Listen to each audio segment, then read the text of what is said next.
అందరికీ నమస్కారం. AP DSC 8th class social studies క్లాస్లోకి వెళ్ళే ముందు మన ఛానల్లో మనం ఏ క్లాసులు చెప్పుకున్నామనేది ఇప్పుడు మనం ఒకసారి చూద్దాం. యూట్యూబ్లో సెర్చ్ బటన్లో ఆర్జేడీ స్టడీస్ అని టైప్ చేయండి.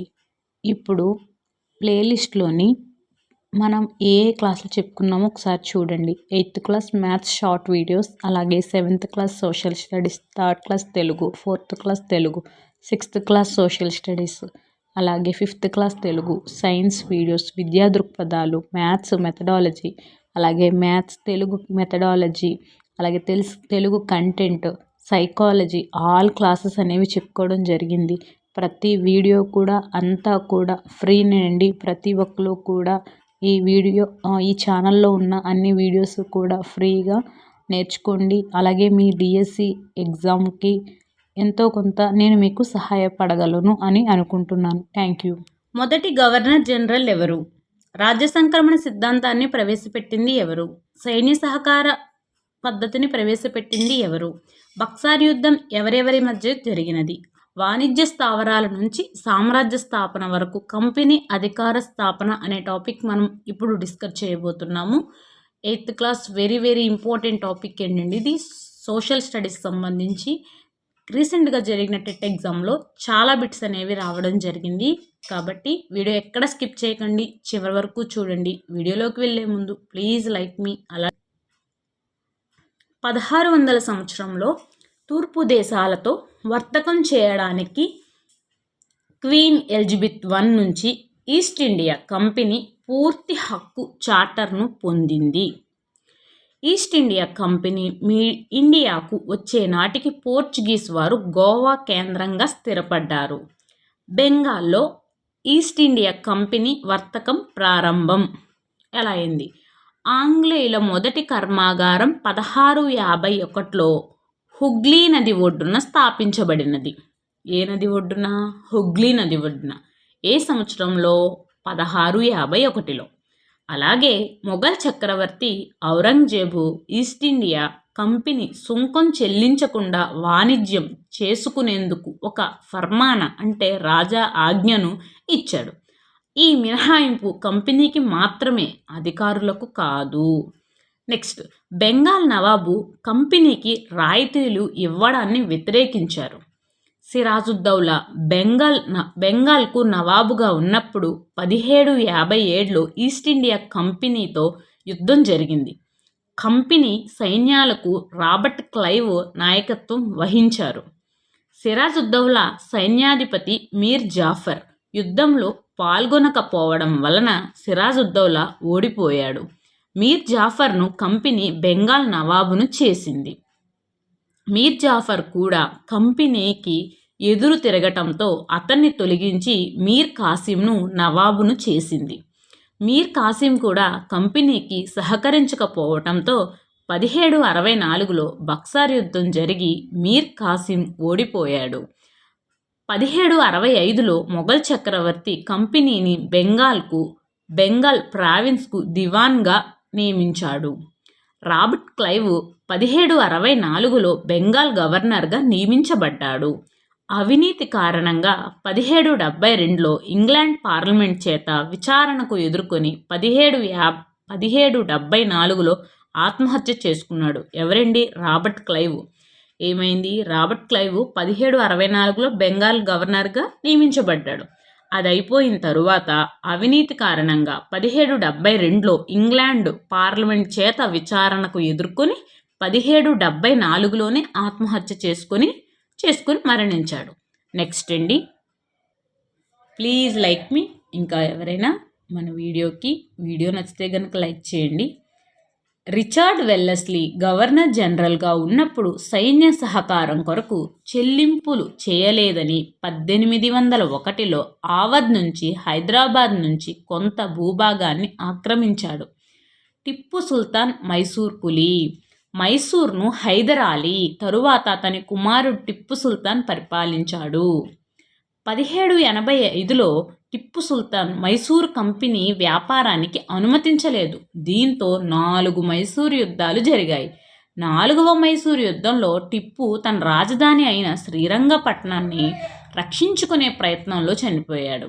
ఇక్కడ టిప్పు సుల్తాన్ రాజధాని శ్రీరంగపట్నం అనేది టెట్లో అడగడం జరిగింది.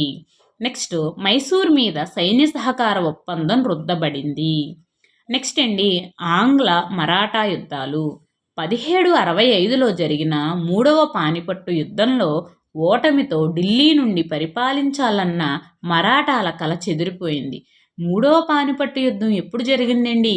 1761లో. నెక్స్ట్, 1792లో జరిగిన మొదట ఆంగ్లో మరాఠా యుద్ధంలో ఎవరికి స్పష్టమైన విజయం లేదు. రెండో యుద్ధంలో అంటే 1803, 1805 కంపెనీ వారికి ఒరిస్సా, ఆగ్రా, ఢిల్లీలు లభించాయి. నెక్స్ట్, 3వ ఆంగ్ల మరాఠా యుద్ధంలో మరాఠాలు పూర్తిగా ఓడిపోయారు. పీష్వాను పదవి నుంచి తొలగించి భరణం ఇచ్చి బిట్టూర్కు పంపించారండి. నెక్స్ట్, లార్డ్ హేటింగ్స్ ఆధ్వర్యంలో అత్యున్నత హోదా అనే కొత్త విధానం అనేది మొదలైంది. ఇక్కడ ఎవరి ఆధ్వర్యంలో అత్యున్నత హోదా అనే కొత్త విధానం మొదలైందంటే లార్డ్ హేటింగ్స్ అండి. నెక్స్ట్, ప్రస్తుత కర్ణాటకలోని కిత్తూరును పరిపాలిస్తున్న రాణి చెన్నమ్మ కంపెనీకి వ్యతిరేకంగా ఉద్యమాన్ని నడిపింది. ఆమెకు కంపెనీ 1824లో అరెస్ట్ చేసిందండి. ఇప్పుడు రాణి చెన్నమ్మను ఎప్పుడు అరెస్ట్ చేశారంటే 1824లో 24లో అరెస్ట్ చేసి జైల్లోనే 1829లో మరణించింది. నెక్స్ట్, కిత్తూరులోని రాయన్న అనే ఒక ఉద్యమకారుడు చెన్నమ్మ ఉద్యమాన్ని కొనసాగించాడు. అయితే బ్రిటిష్ వారు రాయన్నను కూడా ఏం చేశారంటే ఉరి తీసేశారు. నెక్స్ట్, 1843లో సింధ్ని, 1849లో పంజాబ్ను ఆక్రమించుకున్నారండి. నెక్స్ట్, లార్డ్ డల్హౌసీ రాజ్య సంక్రమణ సిద్ధాంతాన్ని ప్రవేశపెట్టి మగ సంతానం లేని భారతీయ పాలకుల రాజ్యాన్ని ఈస్ట్ ఇండియా కంపెనీ ఆక్రమించేది. అర్థమైందండి. రాజ్య సంక్రమణ సిద్ధాంతాన్ని ప్రవేశపెట్టింది ఎవరు? Lord Dalhousie. Very very important. Next బిట్టండి, మొదటి గవర్నర్ జనరల్ అయిన వారన్ హేస్టింగ్స్ ప్రతి జిల్లాలో క్రిమినల్ సివిల్ కోర్టులను ప్రవేశపెట్టాడు. Very very important. మొదటి గవర్నర్ జనరల్ ఎవరు? Warren Hastings. ప్రతి జిల్లాలో క్రిమినల్ సివిల్ కోర్టులను ప్రవేశపెట్టింది ఎవరు? Warren Hastings. ఈ లెసన్కి సంబంధించిన బహుళైచ్ఛిక ప్రశ్నలు అనేవి ఇప్పుడు మనం డిస్కస్ చేద్దాం. Please like me. వీడియో నచ్చితే కనుక ప్లీజ్ లైక్ చేయండి. నచ్చకపోయినా డిస్లైక్ చేయండి. వీడియో నచ్చితే కనుక కంపల్సరిగా కామెంట్ చేయండి. మీ ఫ్రెండ్స్ కూడా షేర్ చేయండి. బ్రిటిష్ ఇండియా చరిత్ర అనే 3 సంపుటాల పుస్తకాన్ని ప్రచురించినది ఎవరు? James Mill. Next, British India చరిత్ర పుస్తకంలో భారతదేశ చరిత్రను ఎన్ని యుగాలుగా వర్గీకరించారు? 3. 1498లో భారతదేశానికి సముద్ర మార్గాన్ని కనుగొన్న వాస్కోడిగామా ఏ దేశస్థుడు? పోర్చుగల్. యూరప్ మార్కెట్లో ఏ భారతీయ వస్తువులకు బాగా గిరాకీ ఉండేది? నూలు, పట్టు, మిరియాలు, లవంగాలు, యాలకులు, దాల్చిన చెక్క. నెక్స్ట్, ఫర్మాన్ అంటే రాజు శాసనం. ఆంగ్లేయుల మొదటి కర్మాగారం 1651లో ఏ నది ఒడ్డున స్థాపించారు? హుగ్లీ నది. ఈస్ట్ ఇండియా కంపెనీకి ఏ మొఘల్ చక్రవర్తి సుంకం లేకుండా వ్యాపారం చేసుకునే హక్కును కల్పించాడు? ఔరంగజేబ్. ముర్షిద్ కులీ ఖాన్, అలీవర్ది ఖాన్, సిరాజుద్దౌలా, మీర్ జాఫర్, మీర్ కాసింలు ఏ ప్రాంతానికి పాలకులు? బెంగాల్. ఈస్ట్ ఇండియా కంపెనీ భారతదేశంలో సాధించిన మొదట ఘన విజయంగా ప్రసిద్ధి చెందిన ప్లాసీ యుద్ధం ఏ సంవత్సరంలో జరిగింది?